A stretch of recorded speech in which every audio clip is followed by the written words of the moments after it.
Debería comenzar con una pequeña referencia personal que espero me sea disculpada. Soy el presidente del Consejo de Administración de la Fundación Sur, que fundó Victoria Ocampo en 1963 y a la que le pasó las acciones de la Editorial Sur. Y después de algunos periodos difíciles, en los últimos 5 o 6 años hemos logrado revivir tanto la Fundación como la editorial. Y yo diría que nuestro trabajo es, además de fascinante, un trabajo hasta cierto punto de vigilancia, tiene algo de policial, y es evitar que la figura de Victoria se vea distorsionada o se digan cosas sobre ella que no responden a la realidad. No porque querramos convertirla en una santa o en un personaje intocable, sino darle la dimensión que realmente tiene. No nos preocupa que se la critique, que se la objete, pero sí con argumentos que sean verdaderos. Entonces a veces tenemos que salir al cruce, como cuando por ejemplo se atribuye a Victoria haberle pedido a Le Corbusier que hiciera su casa en la calle Rufino de Elizalde, cosa que nunca ocurrió, por ejemplo. Y si tratamos de evitar la construcción de una leyenda para ceñirnos al personaje verdadero. Por eso cuando Marta me dijo que alguien a quien ella conocía iba a hacer los comentarios y las notas sobre la correspondencia entre Victoria y Ortega, debo reconocer que me corrió cierto frío por la espalda, porque pensé que me iba a tener que convertir en un severo objetor de alguna manera. Y fue exactamente todo lo contrario. Así que la felicito a Cecilia Verdi por esta perfecta interpretación de lo que se ha dicho en sus notas y en sus comentarios. Victoria fue una persona muy particular y quisiera recordarles a ustedes que escribió una biografía de T. Lawrence, el escritor inglés, sin haberse movido de su casa, leyendo únicamente las cartas de Lawrence que estaban a su alcance.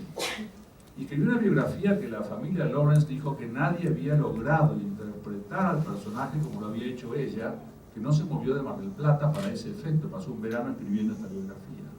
Es decir, que su percepción psicológica era notabilísima, realmente tenía una capacidad para interpretar al otro realmente importante. Y creo que mucha de esa capacidad de interpretación está reflejada en estas cartas.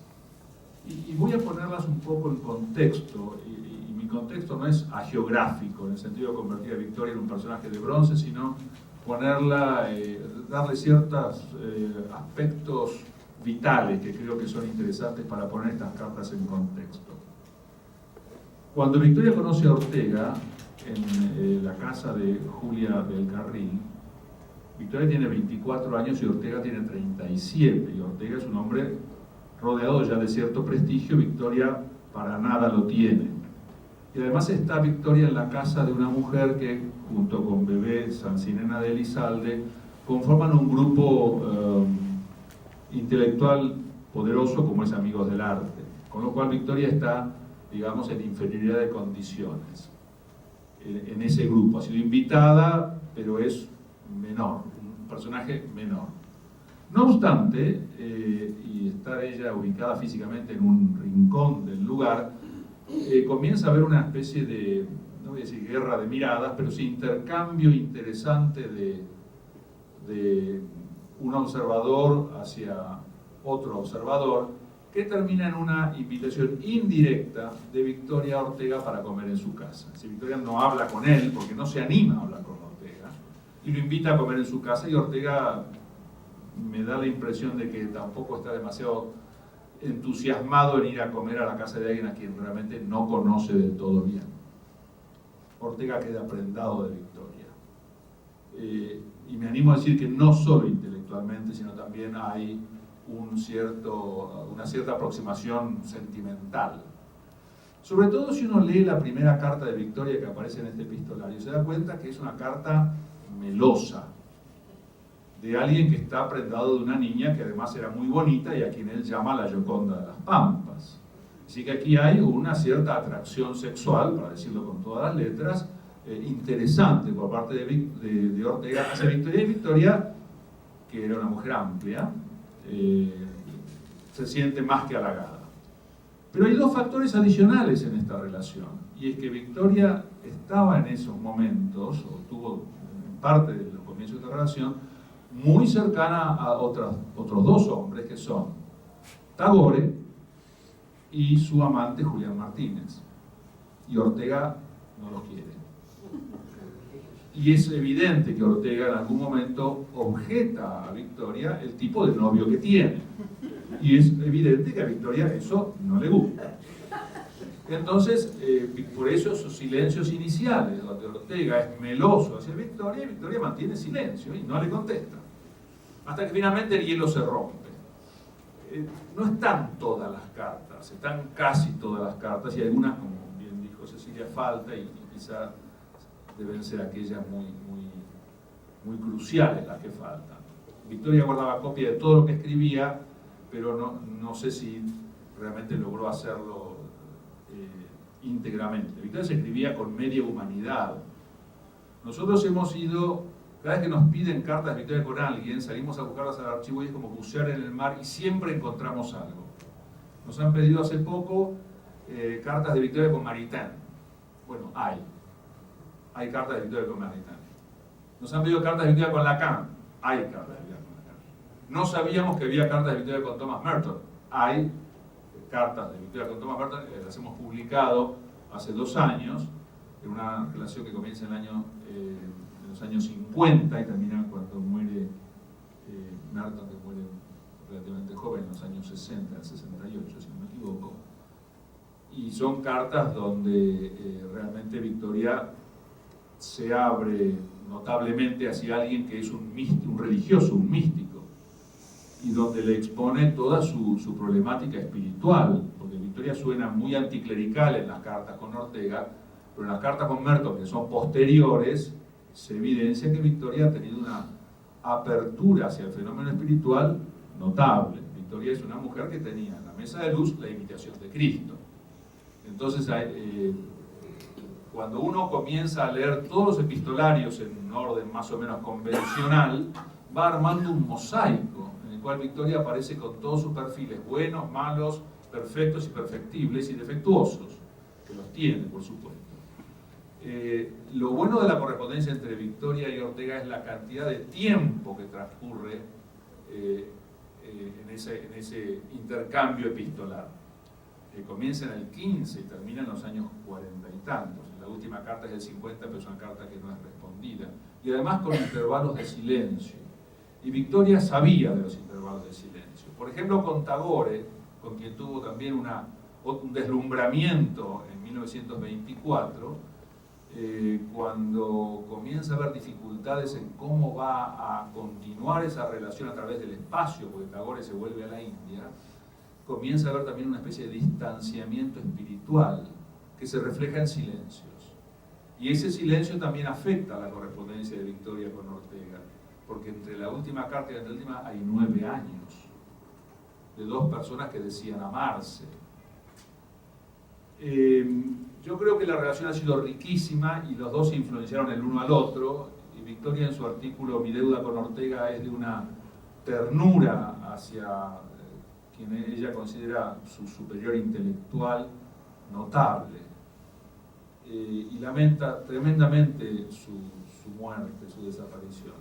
Ella consideraba que las cartas con Ortega eran uno de sus tesoros, y esto está mencionado expresamente en una carta en la cual ella menciona que cuando en 1953-54 comienza a ser perseguida políticamente y le allanan la casa 2 veces y le allanan la redacción de Sur una tercera vez, ella lo único que pretende salvar y que piensa que es lo que están buscando son básicamente sus cartas con Ortega. No sé qué valor subversivo tendrían esas cartas en ese momento, pero ella las protege, las pone a salvo, las manda a casa de un amigo, y la valija con las cartas con Ortega van 3 veces desde la casa de Victoria a la casa del amigo y de vuelta según la presión política aumentara o decreciera. Y Victoria habla de que esas cartas son su tesoro con Ortega.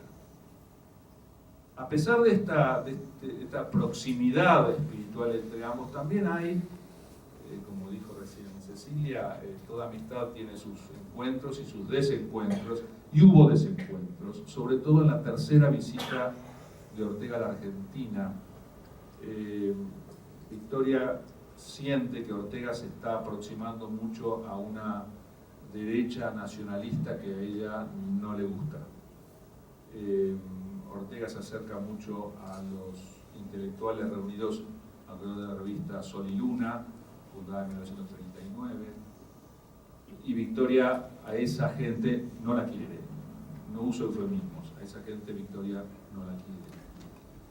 Y también es notable cuando uno lee esta correspondencia el peso que tiene el telón de fondo de la Guerra Civil Española y la discusión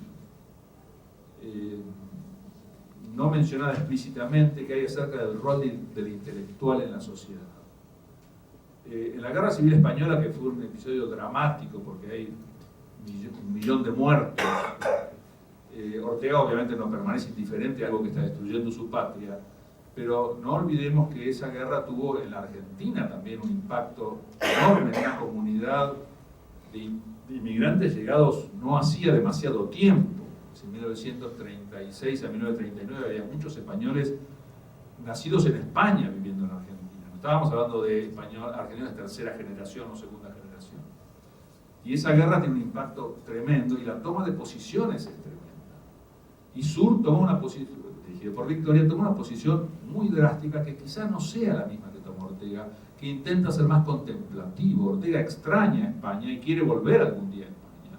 Y obviamente una posición demasiado drástica quizás le cerraría las puertas para siempre. Y ahí me parece que está la semilla de la pequeña separación intelectual que con el correr del tiempo se va agrandando. Y revisando correspondencia de Victoria encontré una carta que le manda Victoria a Thomas Merton en 1966. Que se encuentra con los hijos y los nietos de Ortega. Y curiosamente, es una carta de 1966, efectivamente, Thomas Merton. Merton vivió entre 1915 y 1968. Victoria se encuentra con José y Soledad Valera Ortega, los hijos de Soledad Ortega, y le dice a Merton: yo no había vuelto a España desde 1934. Grandes cambios. Mis amigos han muerto casi todos, pero sus hijos, y sobre todo sus nietos, han sido tan afectuosos conmigo. Por ejemplo, los nietos, 20 años, 21 años, de Ortega y Gasset, hablaban y se entendían conmigo como si fuéramos de la misma edad. Eso me divirtió y enterneció. Me pregunto qué habría pensado Ortega de mis conversaciones con ellos. Los chicos son todos antifranquistas. Sí, obviamente esto habla muy delicadamente de una cierta brecha ideológica entre ambos. Victoria para nada simpatizaba con ningún tipo de totalitarismo, y Franco, si bien era una figura que había para mucha gente puesto nuevamente España en orden, Victoria no podía estar de acuerdo con ella. Victoria termina ese párrafo diciendo: yo tampoco tengo indulgencia alguna hacia las dictaduras, aun cuando aporten cierta especie de prosperidad en detrimento del resto. Fíjense que estas posiciones de Victoria, posiciones políticas de Victoria, eran sumamente intransigentes. Y hay un episodio poco conocido que les va a dar a ustedes el conocimiento, o mayor conocimiento, sobre lo drástica que era Victoria en algunas tomas de posiciones. Hacia 1960, el Mossad, en una maniobra secreta, viene a la Argentina y secuestra a Eichmann, que estaba viviendo en la Argentina. Se arma un escándalo diplomático de proporciones porque el Mossad viene sin conocimiento del gobierno argentino, secuestra a alguien que es un residente argentino, se lo lleva a la Argentina sin permiso y lo juzga en Jerusalén. Hay protestas diplomáticas, retiro de embajadores, todo tipo de manifestaciones, y de pronto Victoria dice que ella está encantada con lo ocurrido, porque ella no quería dormir bajo el mismo cielo que dormía Eichmann, y le agradece a Israel que se lo haya llevado. Obviamente es una actitud no solo valiente, sino drástica, así que contra esas posiciones drásticas es obvio que las simpatías de Ortega hacia alguien que había de alguna manera puesto orden en España, se comprenden las reacciones, los efectos colaterales de esas relaciones. A pesar de que Ortega había sido acusado de haber sido uno de los responsables de la caída de la monarquía en España.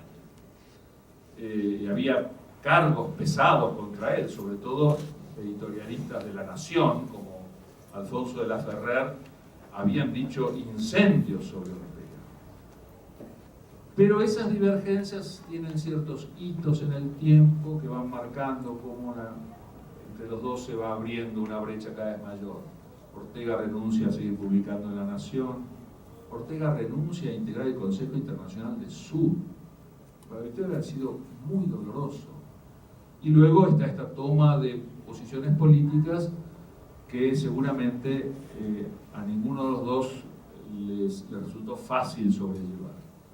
Puestas en ese contexto, estas cartas adquieren mucho valor porque muestran la delicadeza con la que ambos se dirigen el uno al otro para evitar herirse, para evitar mortificarse. Nunca hay recriminaciones, y cuando Ortega debe dejar España durante la guerra civil y está prácticamente en la miseria, le pide dinero a Victoria, y Victoria, sin mayores explicaciones o aclaraciones, se lo envía, y envía una cantidad importante. Es decir, que hacia Ortega ya tenía toda la amplitud que puede tener alguien hacia una persona que consideraba su maestro. Y en cartas posteriores a la muerte de Ortega, cartas a sus hermanas, por ejemplo, habla de Ortega, a quien amé tanto. Creo que estas cartas van a explicar la naturaleza de ese amor, el contenido que tenía ese amor y la espesura de esa relación. Es una relación que va más allá de contarse la vida social, las visitas que hace Victoria, con quién se encuentra, con quién no se encuentra, qué le parece tal cosa y tal otra. Estas cartas hablan de la espesura de una profunda relación y un profundo afecto espiritual. Gracias.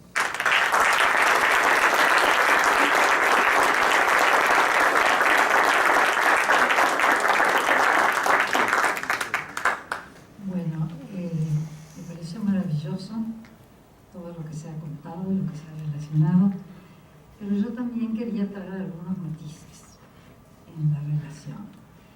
Y por eso para nosotros es importante que se conozca lo de Ortega y lo de Soledad Ortega con Victoria, porque es otro periodo, es otra madurez por parte de Victoria.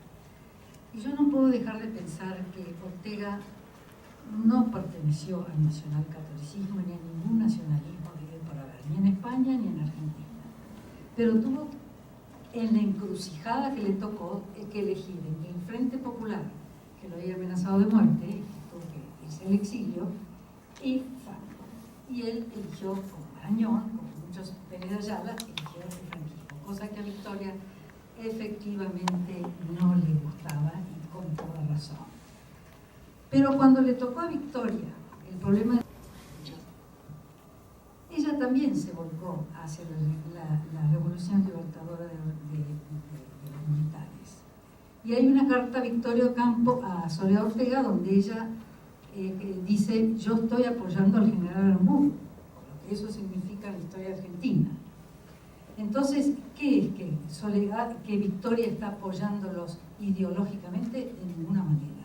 Yo creo que le pasa lo mismo que a Ortega. Está en una coyuntura donde es esto o esto.